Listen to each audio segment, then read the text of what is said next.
Good afternoon.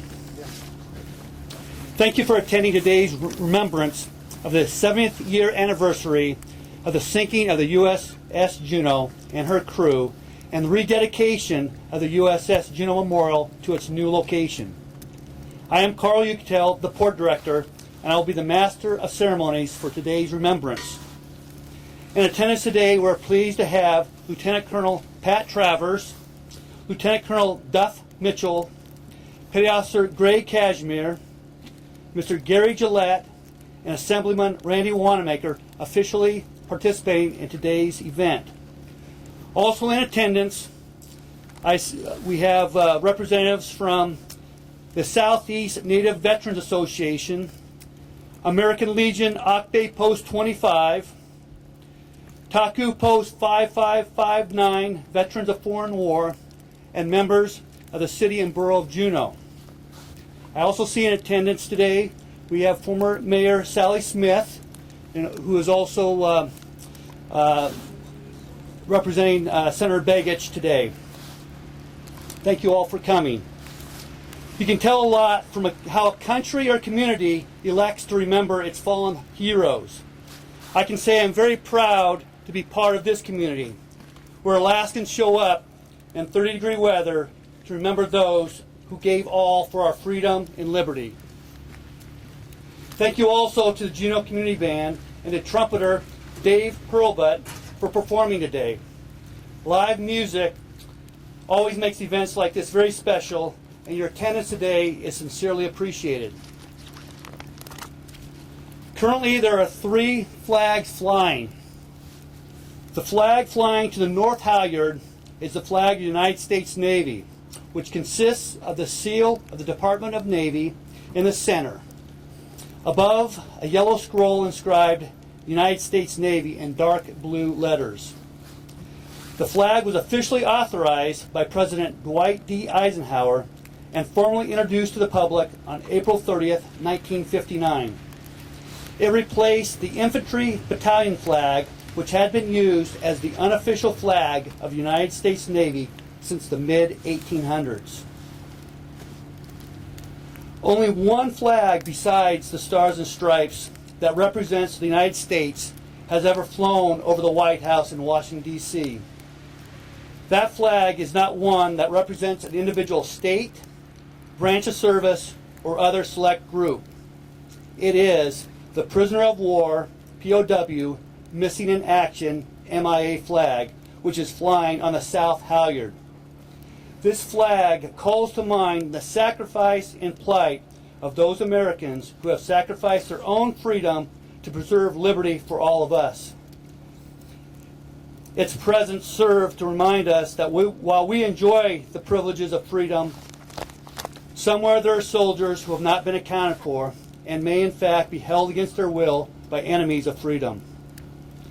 The flag is black and bears in the center, in black and white, the emblem of the National League of Families of American Prisoners and Missing in Southeast Asia. The emblem was designed by Newt Hensley of Colorado Springs and features a white disc bearing, in black silhouette, the bust of his son, Jeffrey, a watchtower with guard on patrol, and a strand of barbed wire. Above the disc are the white letters POW and MIA, framing a 5-pointed star.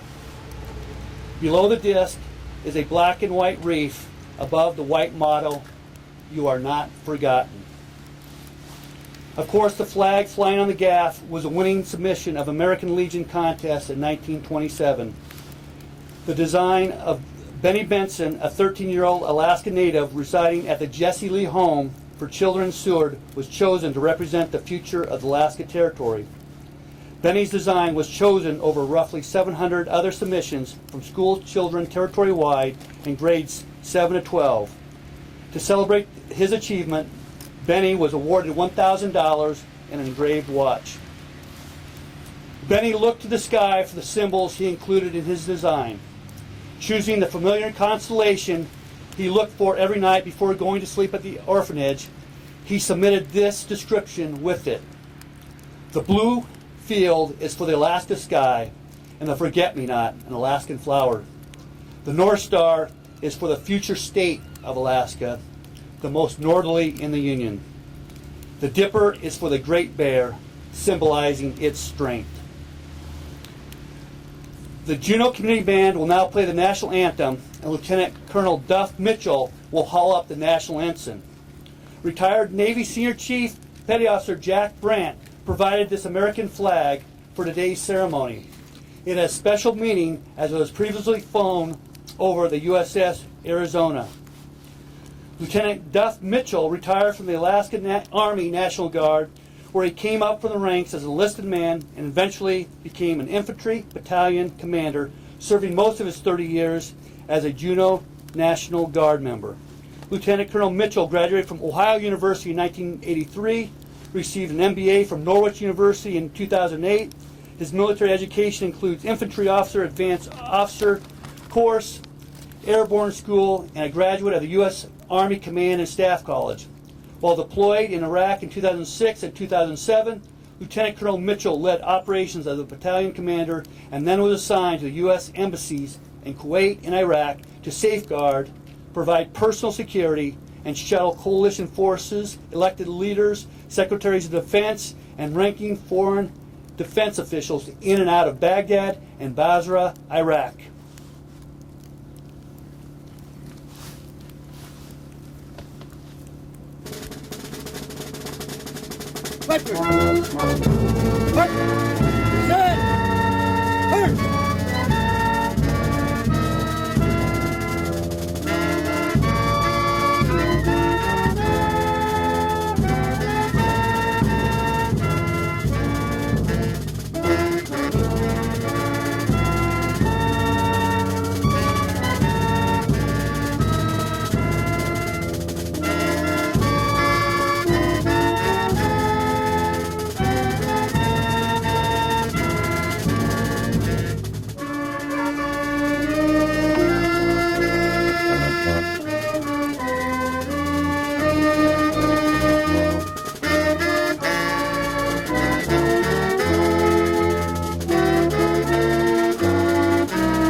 Lieutenant Colonel Travers serves as a chaplain in the United States Air Force Reserves.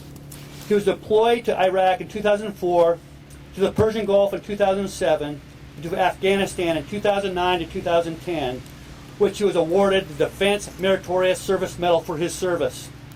After graduating from Georgetown University in 1973 and Harvard University Law School in 1976, Father Pat practiced law for almost 11 years as attorney for the federal government in Washington, D.C. and Alaska. He then entered the seminary and received degrees in theology and canon law in Rome. Since ordination to the priesthood in July 1993, he has served at parishes in Juneau, Petersburg, and Ketchikan. Father Pat has been the pastor of St. Paul's Catholic Church since 2007. Lieutenant Colonel Pat Travers will now provide the invocation.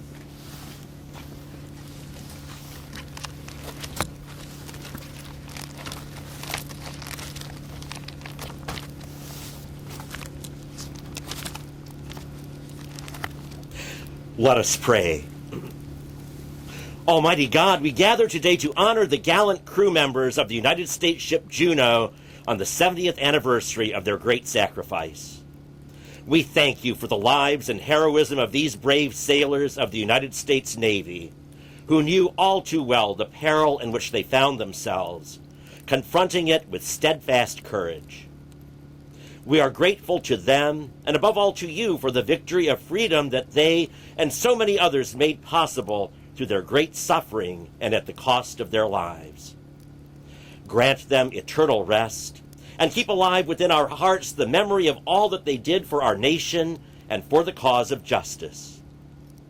We ask your blessings also on their family members and loved ones who shared in the pain of their sacrifice, that they might be reunited with their brave sons, brothers, fathers, cousins, uncles, and friends in your eternal life of love and peace. We thank you for the opportunity to dedicate once again this memorial, and for the efforts and dedication of all who worked so hard to make it possible. May its presence in the heart of our community, which gave the USS Juneau its name, constantly remind us and our many visitors from throughout the world of the sacrifice of the brave men whom it honors. We make this prayer in your holy name. Amen. Thank you, Father.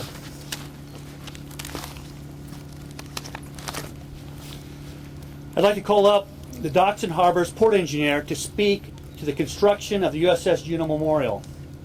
Gary Gillette has been the Docks and Harbors Port Engineer since 2009. Prior to that, he worked for CBJ in the Engineering Department and Community Development Division. Originally from Wisconsin, he earned his architectural degree from the University of Colorado.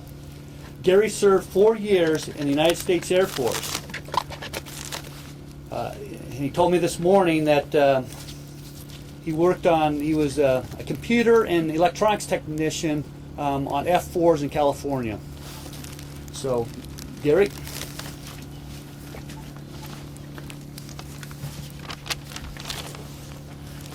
Thank you. The U.S. Juneau CL-52, which was the first ship named Juneau, the one we're honoring today, was a U.S. Navy Atlanta-class light cruiser built by the Federal Shipbuilding Company in Kearney, New Jersey. It was launched on October 25, 1941, with Mrs. Harry Lucas, wife of the mayor of the city of Juneau, attending. The ship was commissioned on February 14, 1942, with Captain Lyman Swenson in command. USS Juneau sank in the Battle of Guadalcanal 70 years ago today in 1942. In total, 687 men, including the 5 Sullivan brothers, were killed in action as a result of its sinking. Only 10 men survived. And in our audience today is Al Shaw, whose Uncle George was one of the 10 surviving members of that disaster. On July 5, 1987, the USS Juneau Memorial at the former site near the Visitor Center was erected by the City and Borough of Juneau with contributions from the Juneau Festival Association, VFW Taku Post 5559, who's in attendance here today, Rhinestone Construction, and the citizens of Juneau and Douglas. The memorial featured a flag standard, a plaque describing the sinking event, and 2 plaques with the names of the men lost in the battle. That original memorial needed to be moved for the construction of the new Visitor Center. With the new building, covered shelters, planters, and new art, there was not an appropriate location to reinstall the memorial. It was determined that this location along the seawalk was a fitting location and adds a point of interest along the walk. The new memorial features the salvage flag standard and plaques from the original memorial. CBJ Docks and Harbors covered the cost of the installation, and we thank the local companies that responded to our needs in a timely manner to meet this special date for rededication. Tetra Tech engineers designed the structural elements for mounting the flag. North Pacific erectors installed the flag standard. The counterfeiters built and installed the monument, and Commercial Signs and Printing fabricated and installed the USS Juneau lettering. Just as the original memorial honored the crew of the USS Juneau, we hope this new memorial will continue to remind the citizens of Juneau and our many visitors of the sacrifice that was made to keep our country strong and free. Thank you. Thank you, Gary.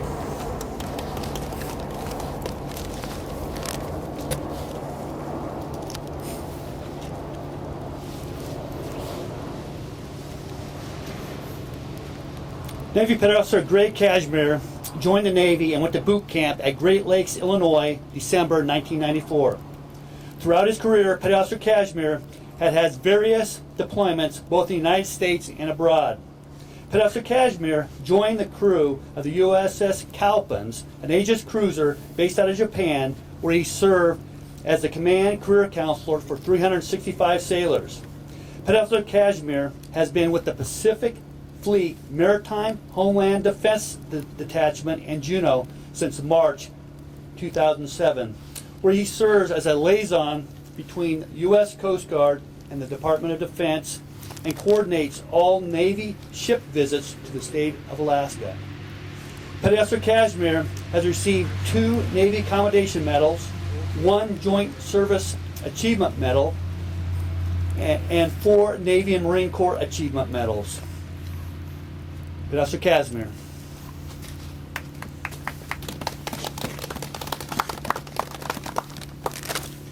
Good afternoon. I'm with the Pacific Fleet Homeland Defense Detachment here locally in Juneau. Also here today with me from our detachment is Petty Officer Ken Griffith, back over in the back. It's an honor to be standing here with you today to rededicate the memorial to the United States Navy's Atlanta-class light cruiser, USS Juneau CL-52, the second of 3 ships to carry the name Juneau. Launched on October 25th, 1941, and sponsored by Mrs. Harry I. Lucas, wife of the mayor of the city of Juneau, USS Juneau was commissioned on February 14th, 1942, with Captain Lyman K. Swenson in command. USS Juneau was 541 feet long, had a draft of 16 feet 4 inches, a maximum speed of 32 knots, and a crew of 700 officers and men. Following her commissioning, she almost immediately assumed a blockade patrol in early May off of Martinique and Guadeloupe Islands to prevent the escape of French naval units. Juneau operated in the North Atlantic and Caribbean from June 1st to August 12th, 1942 on patrol and escort duties, and left for the Pacific Theater August 22nd. She rendezvoused with the task force led by Admiral Noyes in September of 1942. The task force mission was to ferry fighters to Guadalcanal. Guadalcanal, located in the Solomon Islands, was invaded by the Japanese in July of 1942 and was one of Japan's most important strongholds. August 1942, Japan had about 8,400 men on the island, and by November they had over 23,000 men on the island. The Battle of Guadalcanal, known for its pivotal role in World War II, turned the tide in favor of the Allies of the Pacific Theater. This was the first major offensive launched by Allies against Japan in World War II. The battle took place from August 7th, 1942 to February 9th, 1942.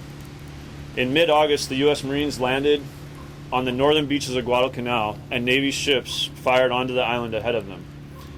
Over the next 3 months, the Marines secured the airfield and a 6-mile wide section of the beach. In October, the U.S. Army arrived to reinforce the Marines. On November 11th and 12th, the USS Juneau took up her station as part of a protective screen as Allied forces were desperately trying to reinforce the island with troops, food, and ammunition. 2 American convoys had only partially unloaded their cargoes when intelligence and reconnaissance reports indicated that a large Japanese naval force was approaching the island on a shore bombardment mission. The American force of 5 cruisers and 8 destroyers, including the USS Juneau, took up station awaiting the Japanese force.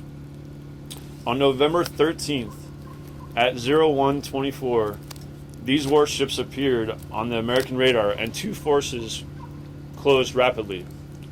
Poor radar coordination, however, left the American warships vainly trying to pin down the location of the Japanese warships, which consisted of 2 battleships, 1 light cruiser, and 11 destroyers. The leading destroyers of both forces sighted each other briefly in the darkness, and at 01:45, the USS Juneau received order to stand by to fire. A few minutes later, just after a Japanese searchlight flicked on, the lead American destroyers opened fire at the Japanese warships at a mere 1,600 yards. The Japanese replied in kind, and the 2 formations quickly mingled together, firing into each other at point-blank range in the glare-lit darkness. Just a few minutes into the battle, the Juneau was hit by a Japanese torpedo on the port side near the forward fire room. The shockwave from the explosion buckled the deck, shattered the fire control computers, and knocked out power. The cruiser limped away from battle, down by the bow and struggling to maintain 18 knots. She rejoined the surviving American warships at dawn on November 13th and zigzagged to the southeast in company with 2 other cruisers and 3 destroyers. About an hour before noon, the task force crossed paths with Japanese submarine I-26. At 11:01, the submarine fired 3 torpedoes at the USS San Francisco. None hit that cruiser, but one passed beyond and struck the USS Juneau on the port side, very near the previous hit. Owing to the risk of another submarine attack, and because the sections of the Juneau sank in only a few minutes, the American task force did not stay to check for survivors. However, approximately 115 of Juneau's crew survived the explosion.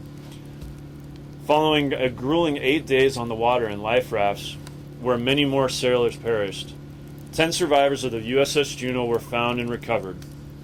Altogether, 687 sailors remain on station in the South Pacific. 10 sailors survived the sinking, and 4 sailors had left the USS Juneau just prior to the sinking. One of the most well-known stories of the USS Juneau is that of the 5 Sullivan brothers. The Sullivan brothers joined the Navy January 3rd, 1942, with the stipulation that they all served together. All 5 brothers, Gunner's Mate 2nd Class George Sullivan, 27, Coxswain Frank Sullivan, 26, Seaman 2nd Class Joseph Sullivan, 24, Seaman 2nd Class Madison Sullivan, 23, and Seaman 2nd Class Albert Sullivan, 20, served on board the USS Juneau.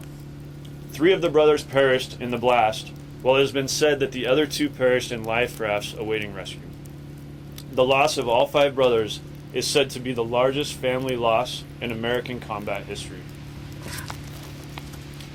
I'd like to take a moment to read the inscription that's on the plaque for the USS Juneau Memorial. The naval battle of Guadalcanal was as ferocious and decisive as any battle of World War II. It was not won cheaply. The night action of Friday the 13th, November 1942, was the last day of life for 8 ships and hundreds of sailors, including the USS Juneau CL-52. Juneau was in the thick of the battle until an enemy torpedo knocked her out of action. Retiring from the battle, an enemy submarine took Juneau in her sights, and at 11:01, another torpedo found its mark. The cruiser disintegrated instantaneously and completely. All but 10 of her crew of 700 perished, including the 5 Sullivan brothers. 70 years ago today, the sailors on the USS Juneau and the other ships that were in the area of operation fought the naval battle of their lives. The Battle of Guadalcanal was one of the most ferocious naval conflicts of World War II, and is said to be the turning point of the war. Today we commemorate the great sailors of the USS Juneau and their ultimate dedication to our country and the Navy core values of honor, commitment, and courage. They gave their all so that we can continue to live the lives that we live today.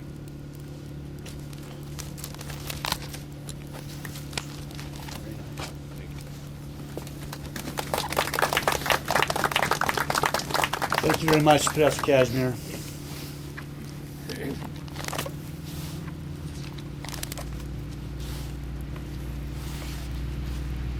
Randy Wanamaker is Assembly Member for the City and Borough of Juneau. He is married to Karen K. Doxey, a school teacher at Riverbend Community School. They have 4 adult children and 2 granddaughters. Randy served in the 297th Infantry, Alaska National Guard from 1961 to 1964, and the 161st Infantry, Washington National Guard from 1964 to 1967. He is proud of his many family members who served in the United States Navy or in the U.S. Coast Guard from World War I through Iraq. Mr. Wanamaker. Thank you. Today is the 70th anniversary of the sinking of the light cruiser USS Juneau. 687 men were lost during the battle or awaiting rescue. In honor of their memory, Mayor Merrill Sanford has proclaimed the week of November 11th as USS Juneau Remembrance Week. He asks that we remember the cost of our freedoms and our liberties, that these men paid the price for us. The highest honor that we can pay to them is for us to remember to exercise our freedoms and our liberties, participating in our government, respecting the rights of others. The other thing that we can do is to work to build bridges of understanding with other peoples of the world so that we may eliminate the causes of war and prevent the need to add more names to an already too long list. Thank you. Thank you, Mr. Wanamaker.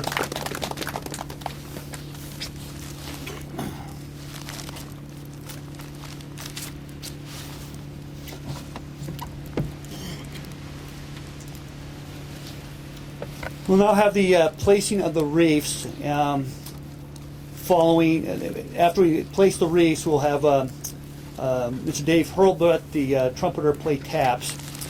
We have 4 wreaths to display today. One wreath is from the Southeast Native Veterans. Bring it up. The American Legion Ock Bay Post 25.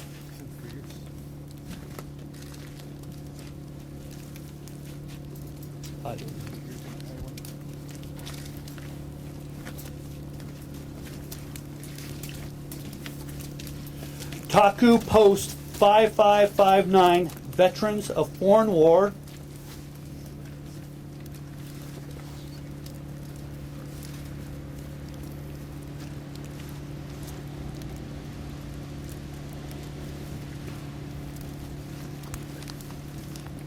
In the City and Borough of Juneau.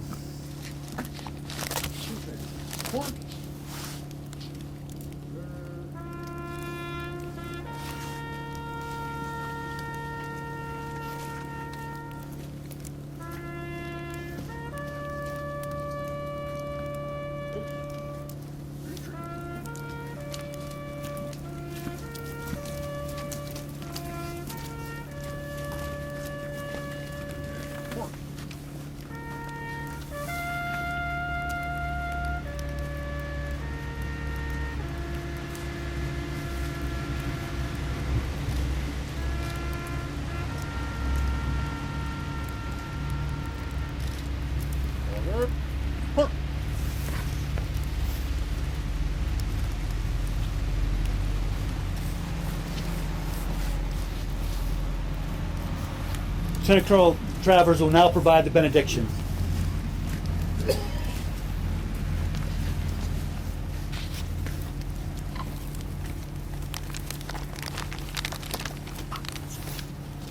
Let us pray.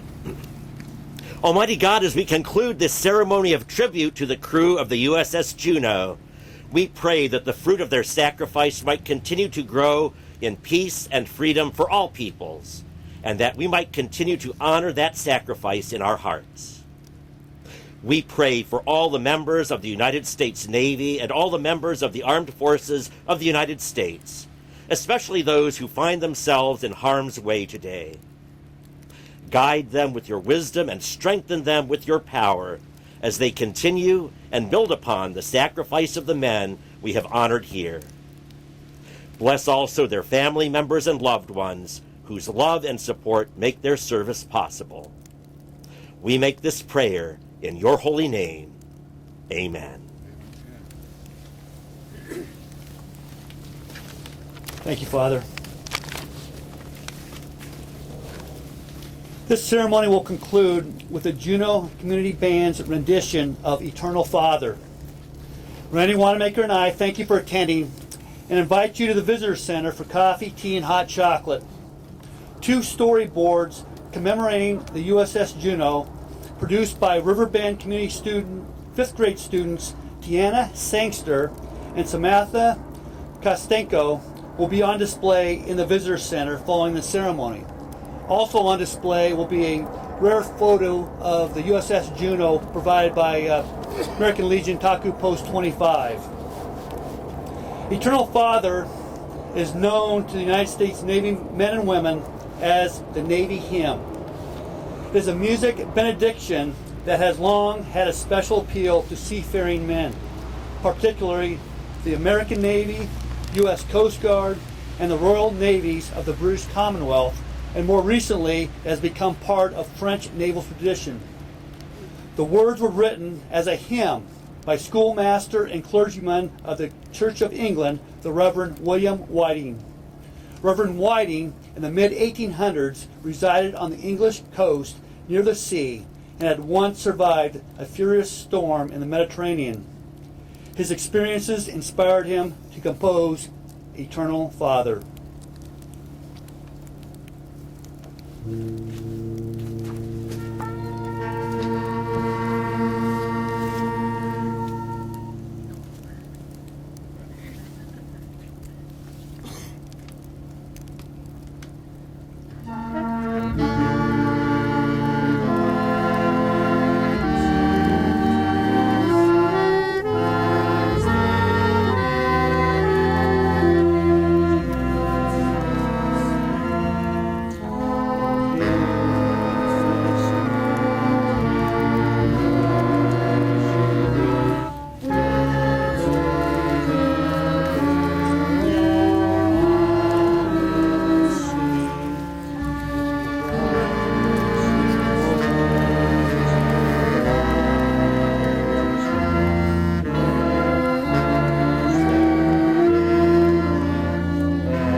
Hi, my name is Petty Officer Greg Cashmere. I'm with the U.S. Navy Pacific Fleet Homeland Defense Detachment in Juneau, Alaska. And I'm here today to talk about the USS Juneau, CL-52. The USS Juneau is an Atlanta-class light cruiser, hull number 52. It was 541 feet in length, had a draft of 16 feet 4 inches, a maximum speed of 32 knots, and a crew of 700 officers and men. The USS Juneau was a combat destroyer cruiser and had was escorting supply and reinforcements to Guadalcanal to assist in the Marines and the Army. I'm Randy Wanamaker, Assembly Member for the City and Borough of Juneau. This is a storyboard prepared by Tiana Sangster, a 5th grade student at Riverbend Community School here in Juneau. Tiana put this together. It's a storyboard about different features and aspects of the USS Juneau. Part of it is about the loss of the crew during the Battle of Guadalcanal, and part of it is about the ship, its functions and design, and part of it over here is about missing silverware set. There's confusion and mystery about whatever happened to the silverware that was purchased for the ship, and so part of her storyboard is about where is the silverware. And she put this together for the 70th anniversary of the sinking of the USS Juneau. Tiana Sangster, a 5th grade student at Riverbend Community School here in Juneau.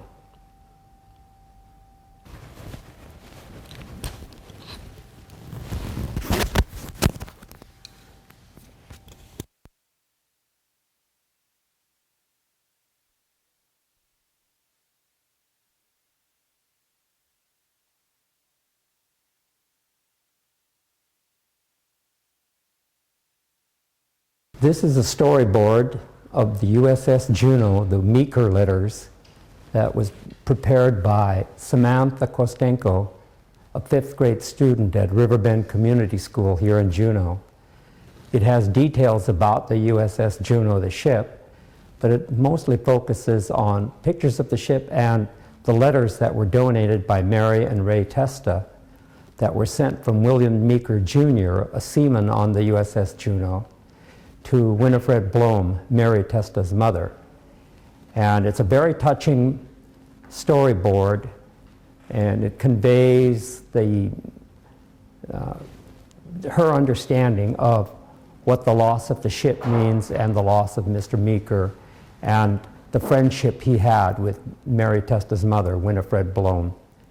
It's, again, prepared by Samantha Kostenko, a 5th grade student at Riverbend Community School.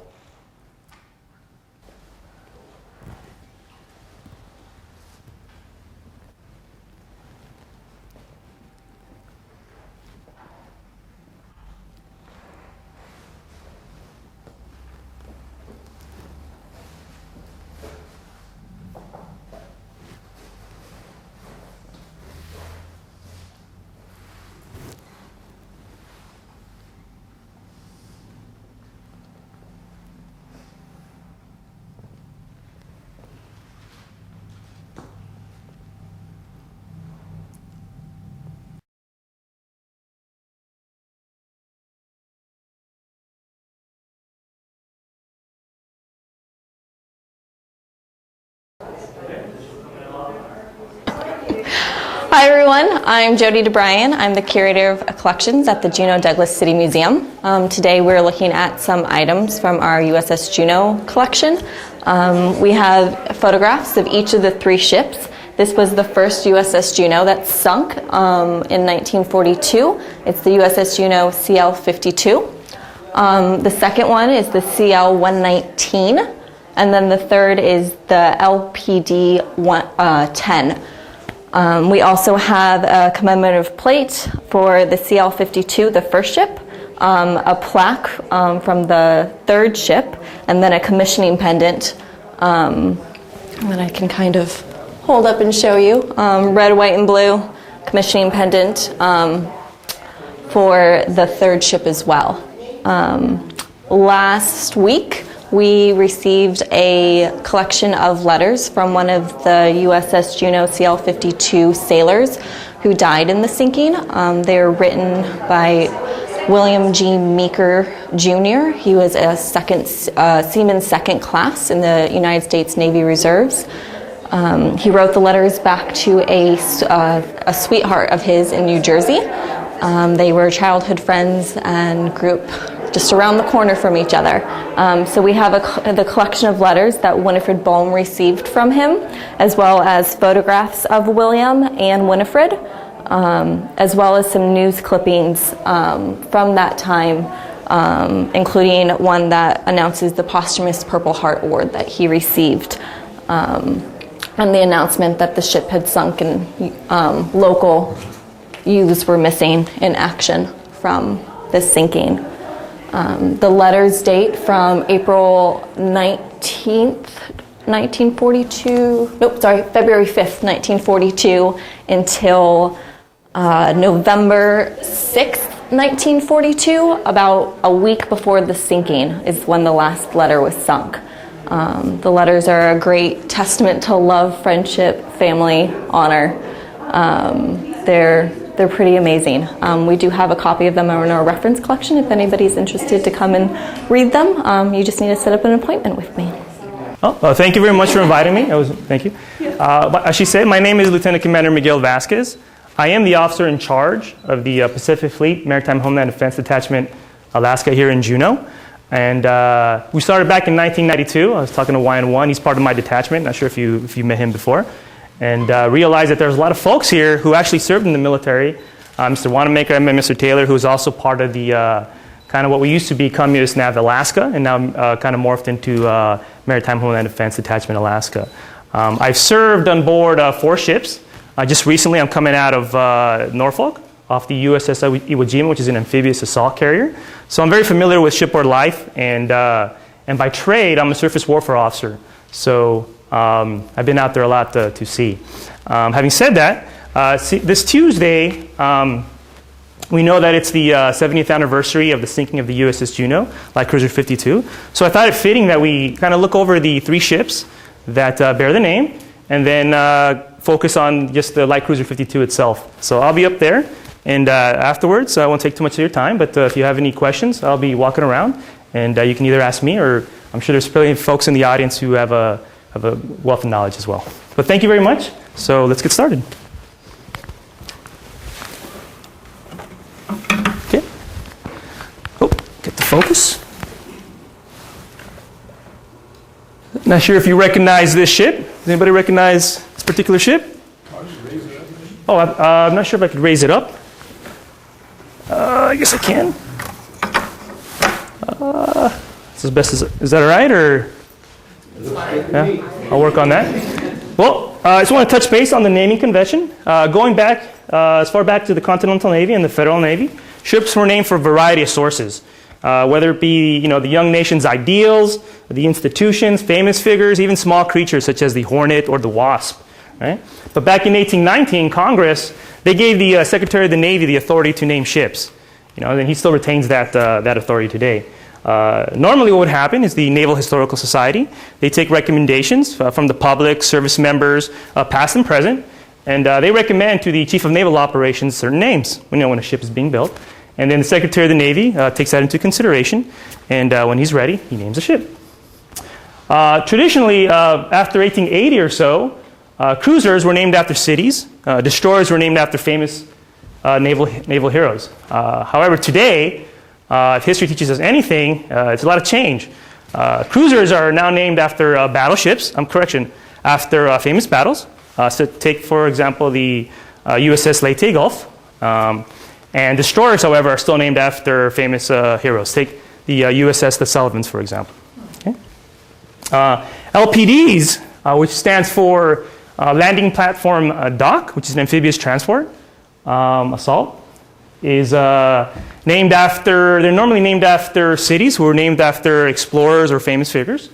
Some of you might recognize this picture. This was the LPD-10 Juneau, which bears the name of the city. Back in 2008, in celebration of the upcoming 50th anniversary of the statehood of Alaska. So one thing with this ship, I don't know if you know this, but a few years before that, it took part of Operation Desert Storm. So along with 12 other ships, it actually was one of the largest amphibious assault groups since the landing on Incheon, South Korea.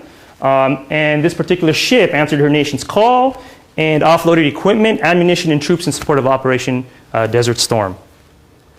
So a lot of tradition. Here, you have the USS Juneau LPD-10 plaque.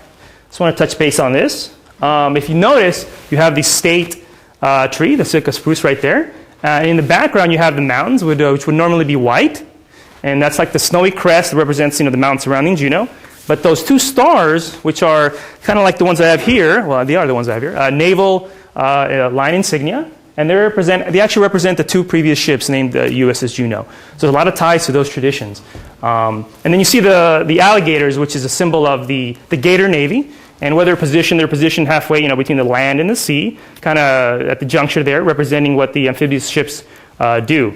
And then if you look surrounding the entire crest, you'll see a line. It's unbroken, so that represents the unity of the crew and what they stand for. So it's very appropriate that we have that here as well.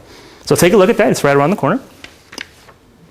And then here you have the light cruiser USS Juneau 119. This is somewhere in the Far East, served during the Korean War. The Navy Historical Society, it cites the USS Juneau here as the first U.S. warship to enter combat against the invading North Korean forces. She conducted the first shore bombardment of the war. In fact, the only pure naval action in which an American warship was involved during the Korean War was when this ship and two other Allied ships were attacked by 4 torpedo boats. And at the end of the day, this ship, along with 2 Allied ships, destroyed 3 of the 4 torpedo boats, and none of the Allied ships nor the USS Juneau were destroyed. So once again, the USS Juneau answered the call. Just wanted to take a look at this picture here. I know there's also a picture over there, a nice framed photo of the USS Juneau Light Cruiser 52, commissioned 14th of February, 1942. A quick turnaround. One of the first ships to have this modified camouflage there. With the advent of, I was talking to somebody here, with the advent of radar, not entirely sure how useful that was once, we could see ships far, far away. But you'll be surprised during the Battle of Guadalcanal, that we'll talk about later, is how close the ships really came. So I'll go from there. But if you notice, they don't build these ships like this anymore. And I know that's an understatement, but you have all these weapons on it. You have the 5-inch. You should have 8 pairs of, actually 8 dual 5-inch guns, right? Which is they're in line, kind of a symmetrical feature towards the superstructure. You have 3 in the front, or up forward, and 3 back aft. And on the port and starboard sides back aft, you have another 2. Those 5-inch guns, right, capable of about 15 rounds per minute with a range of 18,000 yards horizontally, and they could reach up to 37,000 feet in an anti-aircraft roll. So they were dual-purpose guns, for the surface and as well as air. It also had 8 torpedo tubes, 9 anti-aircraft 1.1-inch guns, which I should show you later, and 8 rapid-fire anti-aircraft 20-millimeter cannons. In some works, you'll see that the USS Juneau will be classified as CLAA-52, which stands for anti-aircraft. So as you can see, it's a very formidable anti-aircraft platform. Oh no, well, okay, thank you. I'm going to show you some real quick. I want to show you this picture just because of significance. If you notice, all those folks that are on board the ship over there, the USS Juneau, they're all survivors of the USS Wasp. Previously, it was sunk, so they were able to save 1,900 folks, 1,900 sailors, along with other ships. The ship that's up here forward is the destroyer USS Laffey, and if you notice, here we go, I'm not very familiar with this pointer. Right there is an example of a 1.1-inch gun, quadruple, that would have, you'd see those on the USS Juneau as well. And I have an example of one as well over here. There you go. That is taken from a book, This is Guadalcanal, and that's something similar, not necessarily on the USS Juneau, but that is something that the crews may have seen while they were out there in the Pacific.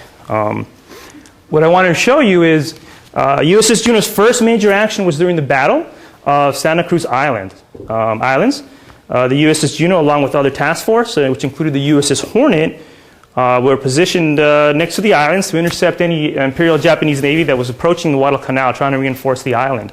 Those arrows right there point to the Japanese Imperial aircraft, and you have the Juneau firing back. And this occurred early on the morning of the 26th of October in 1942. Planes from the USS Hornet spotted the Imperial Japanese Navy, went out there, commenced their attack. But while the aircraft were attacking the Imperial Navy, the ships were also being attacked.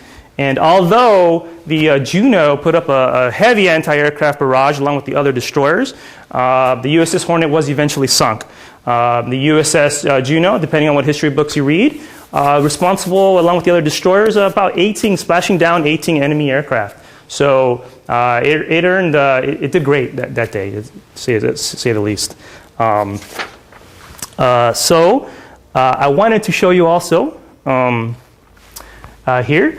Following the Battle of Santa Islands and the USS Hornet being sunk, the USS Juneau was assigned to the Enterprise Group, to once again reinforce the Guadalcanal. This you will also see, and there's a book of stamps back there, and a book there that Mr. Glenn Smith brought as well. So you see something similar to that. This is the force disposition prior to the Imperial Navy, which is up there on the left-hand side, and then you have the U.S. ships kind of forming there in a formation as they approach the Imperial Navy there. Here I will move over here. This is I made this as well. You'll see 2 battleships, 1 light cruiser, 11 destroyers of the Imperial Japanese Navy met the U.S. formation of 8 destroyers, 2 heavy cruisers, and 3 light cruisers. As you can see, the USS Juneau is somewhere about 2/3 of the way down there, behind the USS Helena, which is also a light cruiser. So you have 4 destroyers up front, 1 light cruiser, 2 CAs, that's a heavy cruiser, and then 2 light cruisers, and then you have 4 destroyers back aft. Okay. Interestingly enough, at about 01:25, 13th of November, the ships from the Imperial Navy, they actually went through the channel, crossed between Guadalcanal and Savo Island. Savo Island is a little bit north, where it says force disposition. That's where they were, and probably because of the bad weather, and it was actually very dark. It was a dark moon. The ships, when they saw each other, they basically saw each other visually about the same time, and when they did, they basically the opposing admirals, they kind of hesitated before they actually did anything, before they actually took action. In fact, you can imagine the individual ship commanders were waiting to take action, waiting to fire. They were very anxious about that. I'd like to read from you. In one of the survivors' accounts, Mr. Fay, writing about the battle, states, "We seem to be right in the middle of everything, with ships crisscrossing the ocean and bursts of gunfire ranging on all sides. Suddenly, we were caught in another blinding swirl of searchlights, and I twisted my gun in a new direction." Mr. Frank Holmgren, not sure if you've seen the video out there. There's a video of him as being one of the last survivors. Unfortunately, he's passed away. He states, "We ran right into the Japanese fleet. They were in so close that their guns could not get down below the waterline." Well, at 01:48, the destroyer Akatsuki and the battleship Hai, they turned on their large searchlights and lit up the USS Atlanta. It's only about 3,000 yards away, which is essentially point-blank range. Not going to miss. So at that point, ships on both sides started firing on each other. Okay, and at least 6 of the U.S. ships, including the Laffey, those ones that are bold there, Laffey, O'Bannon, Atlanta, San Francisco, Portland, and Helena, fired at the Akatsuki, which drew attention to herself, obviously, because she illuminated everybody, right? She illuminated with the searchlights. And Akatsuki was hit repeatedly and blew up and sank within minutes. The light cruiser, here we go. The light cruiser USS Atlanta, as you see it moving there, took heavy damage from enemy gunfire, and unfortunately it drifted into the USS San Francisco's gun line of fire, and unfortunately San Francisco also shot up the Atlanta as well. So with no power, unable to fire a gun, she kind of drifted out of the battle. The lead cruiser up there, which is destroyer, USS Cushing, was also caught in a crossfire between several Imperial ships and took heavy damage, and it stopped dead in the water. Okay. The battleship Hai, now remember they had 2 battleships here. Believe it or not, it came within 20 feet of hitting the USS Laffey. Practically throwing, probably throw stones at each other, right? But their course, they were so close the High wasn't able to depress her main or secondary batteries, kind of what Mr. Frank Holman was talking about. But Laffey, the USS Laffey, was able to rake the High superstructure with 5-inch shells and machine gun fire, and it caused very heavy damage on the battleship High. So much, in fact, that they killed the second in command there on the battleship High, and a lot of command and control was lost for the Imperial Japanese Navy there. Sterett and O'Bannon also fired. Here we go. Sterett and O'Bannon, they were also able to fire salvos into the High's superstructure, causing further damage. Unfortunately, like I said, well, actually fortunate for us, the High wasn't able to shoot back at these destroyers that were giving her so much trouble because they were so close.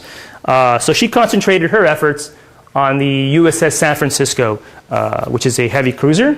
And the High was able to take out all of the USS San Francisco's ability to fight back as well as her power. But she was able to, unfortunately, she drifted away, and the USS Helena escorted her to prevent further damage. Okay, so we go from there. And the Cushing, right? By this time, it was being pounded by the Imperial Navy, and basically it was out of the fight. She wasn't able to fight back. The crew had to abandon her, and she eventually sunk. The destroyer Laffey, as well, was being pounded, and her keel was broken. And a few minutes later, fires reached her ammunition magazine, and she blew up and sank. Okay. You have a couple of destroyers. 2 Imperial destroyers charged the rear of the formation, fired torpedoes at the USS Barton, which is back aft. And later, one of those same destroyers found the USS Juneau. And as we know, they hit the USS Juneau with a torpedo and stopped her dead in the water, breaking her keel and knocked out most of her systems. Juneau turned east and slowly crept out of the battle area. So at that point, I just wanted to talk about, and there was subsequent action with the Imperial destroyers and our Navy, but I did want to touch on one last thing here, and I believe that the Juneau Memorial Plaque says it best, so I'd like to read from that. Lest we forget, the naval battle of Guadalcanal was as ferocious and decisive as any battle of World War II. It was not won cheaply. The night action of Friday the 13th of November 1942 was the last day of life for 8 ships and hundreds of sailors, including the USS Juneau, Light Cruiser 52. Juneau was in the thick of the battle until an enemy torpedo knocked her out of action. Retiring from the battle, an enemy submarine took Juneau in her sights, and the 1101, another torpedo, found its mark. The cruiser disintegrated instantly and completely. All but 10 of her crew of the 700 perished, including the 5 Sullivan brothers. So it's an amazing story, to say the least. And I would say that the USS Juneau, along with the other ships, served gallantly and bravely. So we'll go from there.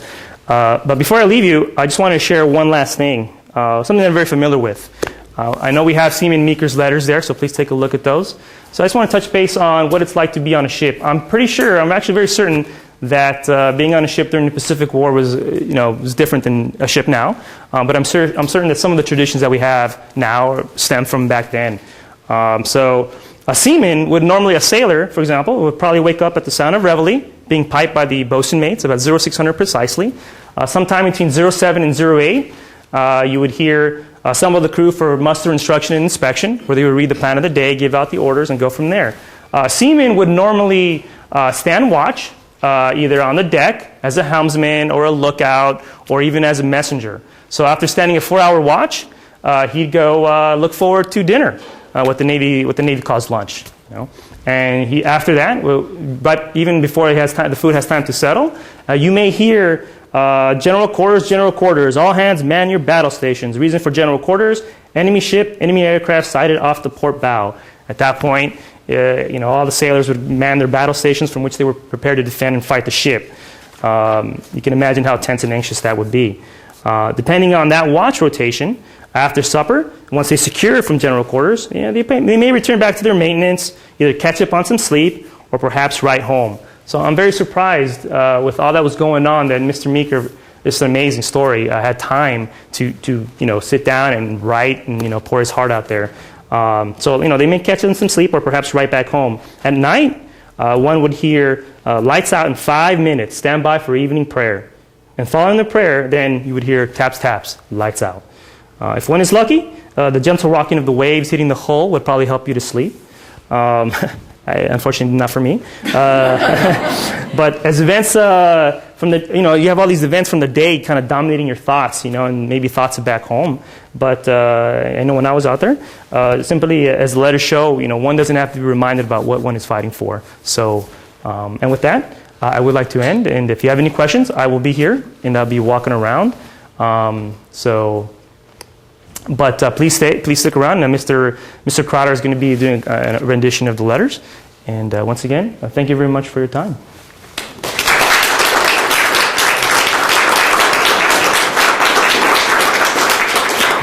Pop this up.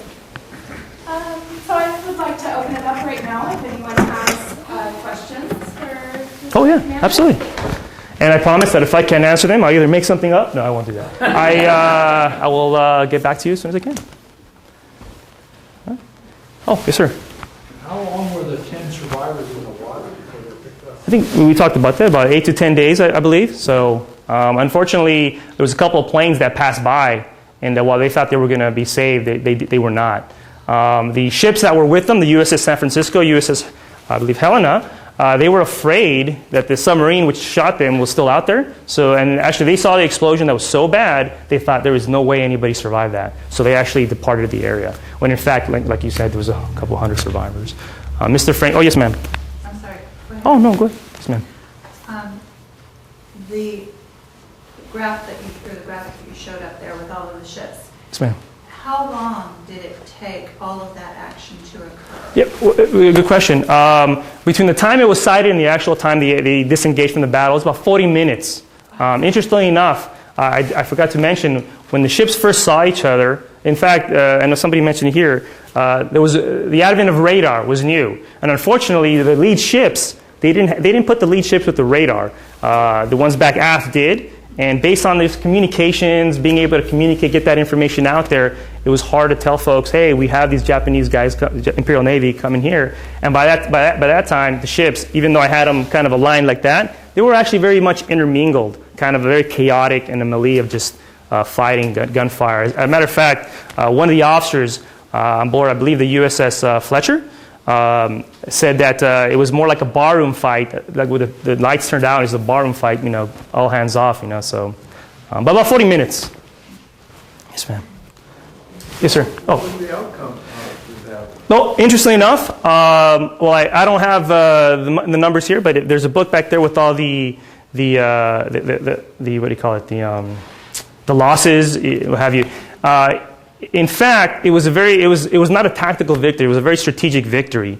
In fact, the admiral of the Imperial and Japanese Navy actually, historians will say, they won the battle tactically. They could have reinforced Guadalcanal, but what had happened, as I mentioned earlier, is that it's possibility that they weren't sure how many Navy ships were destroyed, and they also did not like the fact that initially, when the Imperial Japanese Navy showed up, they were ready to bombard the island. So they had different ammunition. They had very explosive ammunition, not meant for surface action. So they had expended a lot of that. So they weren't necessarily sure that they had enough to complete their mission. Number one, they didn't know how many Navy ships how much damage they had taken. And number three, it's possible that because when the USS San Francisco shot up the bridge of the battleship that the admiral was on, they destroyed a second in command. And that may have had some effect on it. But at the end of the day, it was a very strategic victory. The Japanese departed. They eventually did come back. That was the first battle of the Naval Guadalcanal. So go from there. Yes, sir. I know you got a question. LPD-10, which is decommissioned now or in mothball. Yes, sir.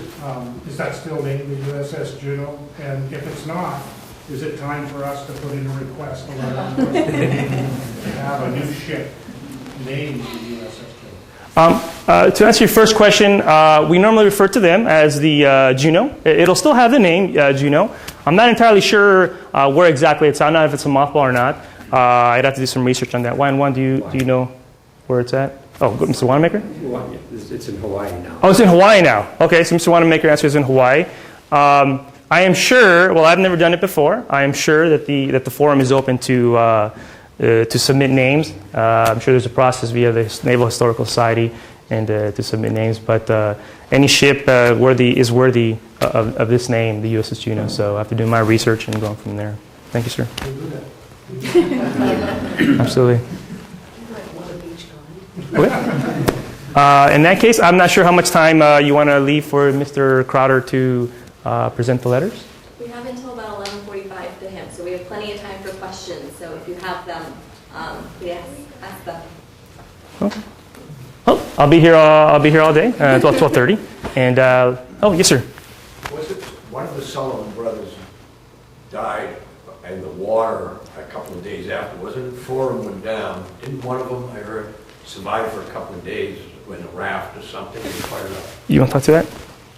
From what I understand, reading on the history, there's 2 of the Sullivan brothers that actually lived through the bombing and were on the rafts after, and then died from that. Yeah. Interestingly enough, the interview with Mr. Frank Holmgren, he states that there were other brothers, maybe not 5, but I think 3, maybe 3 Rogers or the Rogers brothers. So interestingly enough, since we have time, my wife, who also served in the Navy, was on the USS the Sullivans. She was back in Mayport, but that's another story for another day. But thank you. Yeah. Okay. Turn it over to you. Thank you very much. I appreciate that. Yeah. I'll be around. Thank you. Thanks to the museum, and Jane, thank you for having us here, and Randy, thank you for thinking about this. And I want to thank Jim Simard, who sort of heard through a secondhand source that he said if you had a good actor read these letters, everyone would be weeping at the end. I'm not putting any pressure on you, but I heard that, and knowing Jim's judgment, I thought, well, I should read these and see. And they're really, really fantastic. So what I want to do is just give you a little bit of context before Brian launches into it. You're going to hear him. He is the voice of Bill Meeker. And who was Bill Meeker? He was a sailor on the USS Juneau. He was lost at sea when the ship was sunk in the battle that you just heard described. He was from Harrison, New Jersey. We know he was under 21 when he enlisted because his father had to be with him, so he was a very young man. And the letters he wrote, we have about 17 of them that the museum has that he wrote. They started after he joined the service. He went to Newport, Rhode Island for training. The ship was actually built after he joined the Navy. This is kind of amazing. We were just talking about this in the other room. The entire life of this ship was less than 12 months from commissioning to being lost at sea. That's astonishing. So he joined the Navy before the ship was even built, went through training, and then was deployed onto the ship as presumably being finished or something like that. So there's some letters that were written from the Juneau when it was still on the East Coast where it was constructed, and then we have some letters that we hear at the end that were written when she was at sea at the Pacific. The last one was written November 6th, and the battle was described as November 13th, so they picked up some mail in those 7 days, so just before. It's one of the best, I think. You're going to hear the first one and the last one. There's a little incident that you may, if you listen for it, you may hear him sort of obliquely refer to. We know that he was absent without leave from June 28th, he's a naughty boy, June 28th to June 29th for about 20 hours. And apparently he and a buddy tried to get to Harrison and visit his friend Winnie, who was writing to, and maybe some other buddies. He didn't see her, but he did get reprimanded, and he had his pay docked $12 a month for a period of 3 months for that little expedition. And shortly after that, it seems that they then left for the Pacific. So that may have been why he did that. We don't really know because he didn't tell us, and we can't ask him. But that's really fun.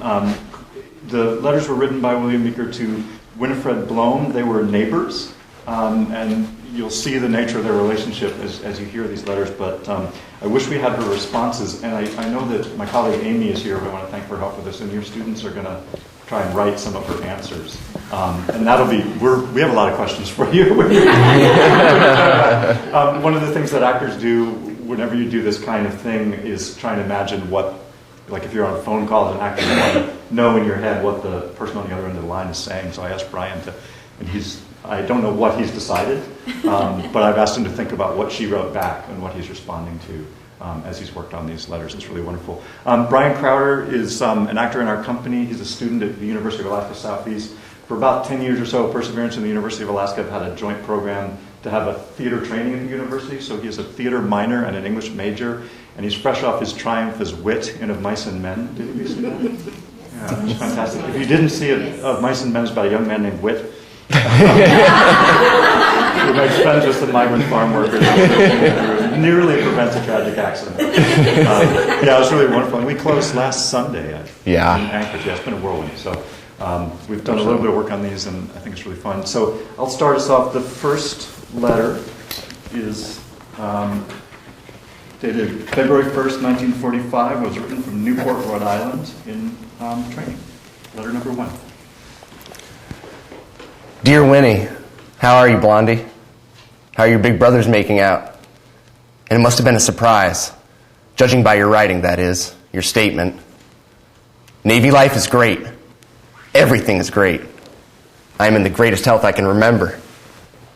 We have practiced at a firing rifle range, lectured on bayonet fighting, lectured on gases and torpedoes, and gymnastics.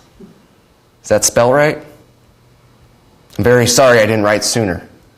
Then I would have more than one letter to read over and over again. Gee, I almost forgot. It was great to hear from you. I would have written sooner, but I was so very busy the first week. I would get limp just thinking about a nice, comfortable bed. We had a dress parade the first week we were here. It was swell the way all of the young cadets marched in perfect steps to the rhythm of the United States Navy Band. It was so stirring that all the fellows marched in true Annapolis style. It really was a wonderful sight. How is school treating you? Okay, I hope. How is Sans Dances making out? I miss dancing a little, but we'll have to do without it for a long while. I didn't join up for fun. There's a job to be done. And I'm going to get my 2 cents in. We've had needles for different ailments, 7 to be exact, including a blood test. On the entrance day, we were examined by Navy specialists for 8 full hours, including a psychiatrist and an x-ray machine. Boy, when you pass the doctors, you're in perfect health. I'm terribly sorry about the error of spelling your name. I'll see that it never happens again. I am going to write to Anne just as soon as I get to my new address. Winnie, please don't, as much as I want to hear from you, write to me until I know my new address. I will write to you just as often as possible. You sound just like a judge, the truth and nothing but the truth. How is your mom? I send my best to her. I don't need to tell you to take care of yourself, but I know you can. In my books, you're the best. Please, when I write to you in the future, don't think me brazen if I ask for a large picture of you. But with your answer to this letter, you only need send a snapshot. It'll be very much appreciated. Please don't write until you hear from me. I enjoy reading your letters very much. I hope the Indians didn't scalp anyone in school. Until I hear from you, I remain very fond of a very swell young lady, Bill. P.S. Boys, it's snowing up here and cold too. Please excuse writing. Tell Otto that I did not see Flaherty up here, but I'll try and get in touch with him tonight. Letter number 4, April 19th, 1942, USS Juneau on the East Coast. Hi, sweetness. Did you ever see an Irishman forget a promise? How are you making out? I'm glad you like my ship. She's not my ship, of course. But for the time being, she's my home, so I say my ship. What's the idea of calling a sailor in the U.S. fleet Sonny, honey? I'm glad everyone is fine and that your dad is improving. After what he's been through, you can't blame him for being crabby, as you say. I like skating a bit, but not too much, although I could get to like it. That is, learn to like it much more. It must be that I don't have any chances to go skating. That's perfectly all right, making dates. I wish all the girls were like you. Well, if I'm not home by Mother's Day, I wish you a very happy birthday, and I'll give you a kiss when I get home. If it's possible, 2 ways. First, getting home. Second, your consent. I'm fresh, huh? Sophie's okay, I guess. She's a sweet kid. But between her and I, them days are gone forever, I guess. How do you get that way? A kiss on every wave? Don't I rate in between every wave too? Well, Lucky, I guess I sign off now. I hope to be home soon. Remember me to Mom and Dad and Otto. Keep yourself as pretty as you are. And what do you mean by signing, quote, as ever, unquote, quote, you will please explain, yes, unquote. Keep your chin up. You look prettiest that way. Bill. P.S. See this X? I want it when I get home. Letter number 6, June 21st, 1942, from the USS Juneau in New York. Dearest Winnie, oh, what I wouldn't do for one of your kisses? I like it, so here it is, and it's the truth. I got your letter. I was a little confused, but mostly happy, because you didn't forget I was very happy writing it. And just think I could always be happy if you'd write often. When I was sending the other letter, the one from you must have been on its way. If you remember, I asked you to write nice letters. And as if by a miracle, I got one. Even before the one reached you. I'd only sent it 2 days, so I guess you hadn't gotten it yet. I'm feeling fine, all for a little cold. I was naughty and got my feet wet. So you were thinking of me when you went to Rye Beach? I'm glad a little coldness was no hindrance to your enjoyment. You know, Winnie, writing to you seems to bring you more closer to me than ever before. I guess it takes something like a sail for some time to bring a guy to his senses, and he realizes what he's missing back home. In my case, I mean you, of course. Well, honey, I miss you, and you miss me. Do you? Honey and Lucky, very nice, but I'm afraid I have to give you one for my very own. Have you ever been walking on a cold, calm spring evening when the moon was shimmering bright? Then the stars pop out one by one and flickered all through the sky? Winnie, that's what you remind me of. So from now on, your name will be Moonbeam. I hope you like it. I do a lot. If you don't, that'll be just too bad. Because you have it, and I'll not change it unless I can give you a better one, which will be hard to do. Frankly, Moonbeam sounds young and fresh. That's what you are. You know what kind of fresh I mean. Don't get me wrong. You're not giving me very much of a chance, are you, by saying it? To think you would write a letter like that? It's a little beyond my imagination. You'll see, Sugar Pie, just how much you can bet on your imagination. I'm glad your folks are all feeling fine. I'll sign off now. Be a good Moonbeam and write often and soon. Make them long letters, too. Give my love to your parents. So long, Moonbeam. Your sailor. There's a break in time here. The next letter we're reading is letter number 14. It's dated October 18th, 1942. So that's about 4 months after the one you just heard. He's aboard the Juneau. They're in the Pacific. And we know that he's received a whole bunch of mail for the first time in quite a few months. So he's answering a lot of different letters that have come from home, including from Winnie. And you can just imagine him just looking at all that mail and trying to answer all those things that he's finally gotten. And also how eager he is to have heard news from home. So October 18th, 1942, letter number 14. Hi, sweetheart. It really happened. I got mail for the first time since June 28. Just 10 days short of 10 days short of 4 months. And open your letter asking me if I forgot your address. I'll never forget your address. How would I? I got it tattooed across my chest. You say you'd like to hear from me as soon as possible? Well, I have before me one letter dated July 14 and July 27th. You ought to have this answer by Christmas anyway. Some of the fellows got cookies from their mom. Sent July 1st. Had to use a chisel to break them. Gosh, if I make a hit with your friends as much as you say my picture did, I'll be doing all right. But there's only one person I really want to make a hit with. Oh yes, honey. When is your birthday and how old will you be? Or even better, just sit down and write your life's history. And the word is spelled S-P-A-G-E-T-T-I. And I do like it. Say, are you throwing hints telling me about your cooking? Can you make blackberry pie? Don't flirt with all the good-looking girls?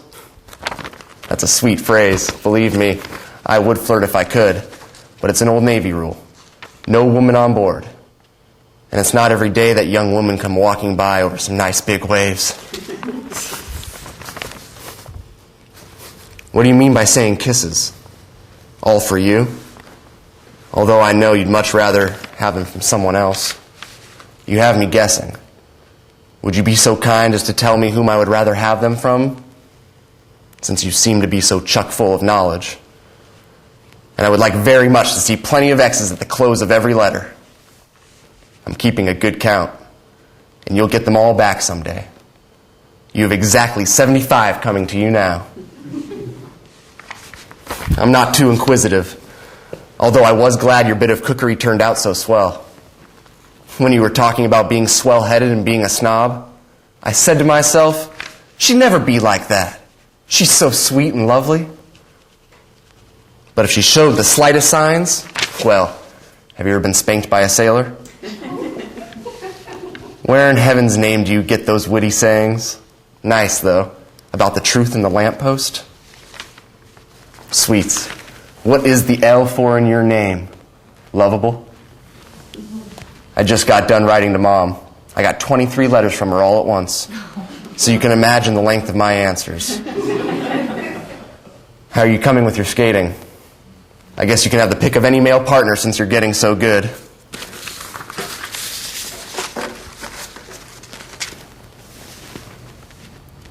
I still can't figure out why I didn't kiss you that night I was at your home. I don't believe you would have resisted. Or would you? But then maybe you would have thought me awfully fresh. Oh, heck. There won't be any hesitation next time. In your second letter, you start with, hello, my sailor. Since I belong to you, it's hello, my darling. Now we belong to each other. Nothing would suit me better than to have you as my angel of mercy, but you can do all the nursing when I get home. Send her a few names, and if she doesn't write to them, I will. Nothing doing. Sweets, if I had my way, you'd only be doing your writing to one sailor. I wouldn't trust one of the wolves on board even at pen point. Lonesome? That's a sweet song. Did you mean it the way I think you did? Why do you almost cry when you hear that? Street of regret.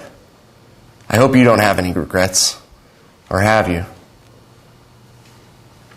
Dimple on the chin, devil within. Do you think so? Sure, and it's a lot of blarney. There's a little bit of heaven an hour. Yours and mine. Big hearts. So big and true. Doubtful. So you have my picture opposite yours and facing your bed?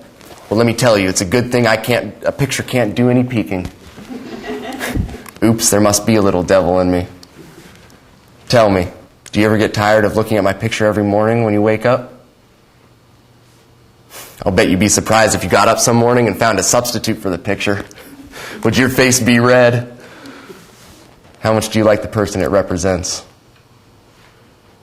You mean to say you would have stayed home from a whole day at the beach just to see me? Well, that makes me feel happy. So you're a regular act up in school, eh? Well, I wish I had a seat next to you. I'd keep tabs on you. And I will not tell the fleet you were asking for them. Or about 50 guys would be knocking at your door when we reach home port again. And drive that idea out of your head about me not wanting you to write anymore. Write and write until your arms fall off. Figuratively, of course. I really can't remember what I wrote on the envelope, unless it was SMRLH. Sailor male, rush like heck. What kind of results with those words? I'm crazy about you, honey. Say you'll be mine, get. Earl say he thinks he knows you. Winnie, you know where I live. Why don't you stop down to see Mom some night? With your mom. Oh yes, that girl in the small picture. Is her name Marge? Earl said he knows her slightly. Why is it that all thoughts come to girls when they're stretched out on a bed? Buddy O'Donnell, my best pal, says his girl's the same way. Or maybe you were just a little tired. 12 pages isn't very much when you have so many things to tell about yourself. Your ways, the things you like best, the way you spend your days and nights, all about yourself. Gee, if I'm to go out with you, I'll have to learn to do the things your way and like the things that you like.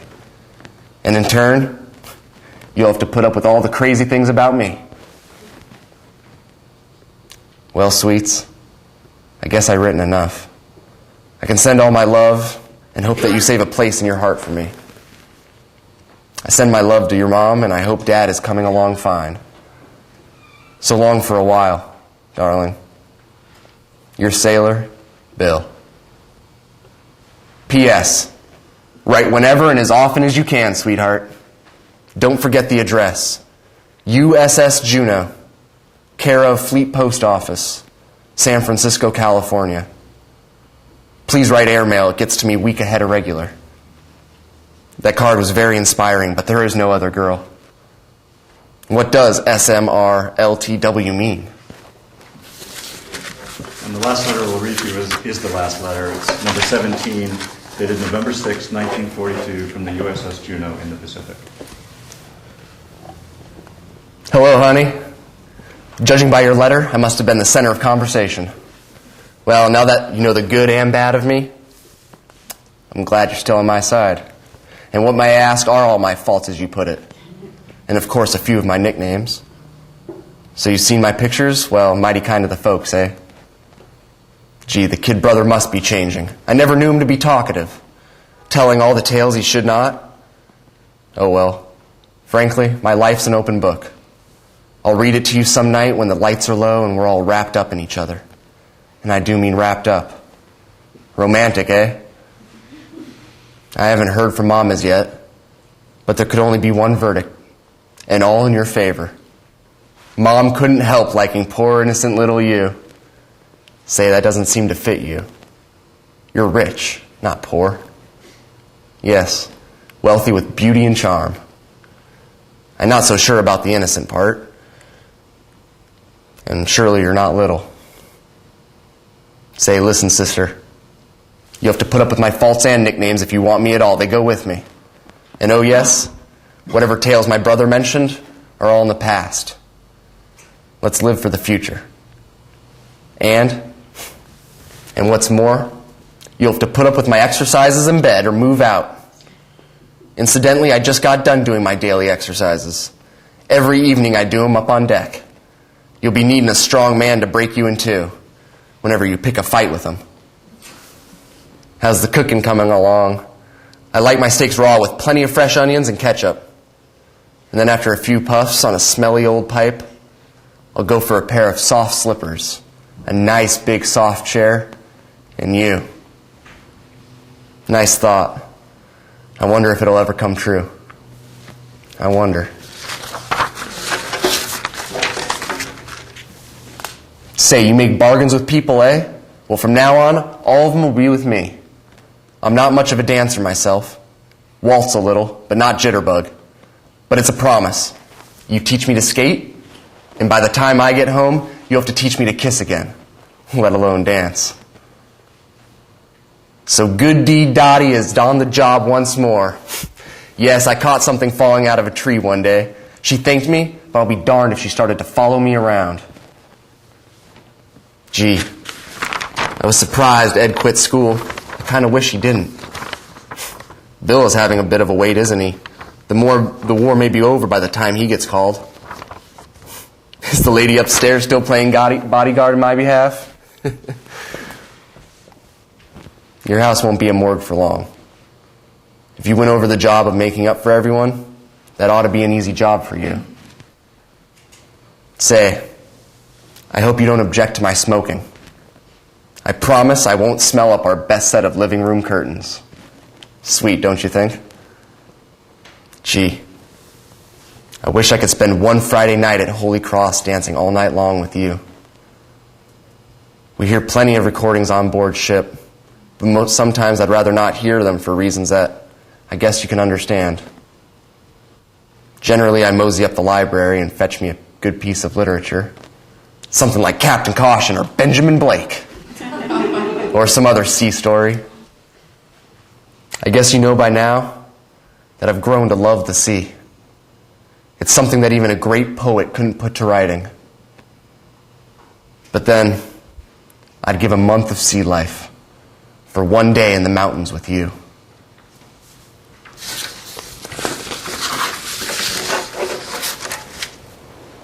Well, tomorrow, I'm going to services for the first time in a long while. First time I'll be receiving the sacraments in about 5 months. Confidentially, I wish it was being held at Holy Cross. Well, sweetheart, I guess I've written enough. I hope you have a very joyous Thanksgiving. Give my love to Mom and Dad, and you can pray that the world's troubles will come to a short end, so that ours may begin. Winnie, how does my mom look? Is she happy? Please visit her often. Say, honey, how's it send me a couple more pictures of yourself?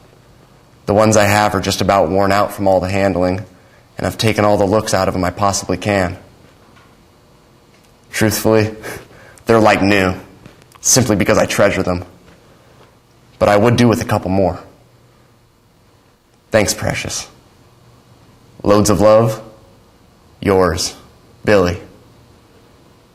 P.S. You owe me well over 100 kisses now. Do you think I can get them all in one night? I think I can. Tell me your answer. And that's the end of the letters.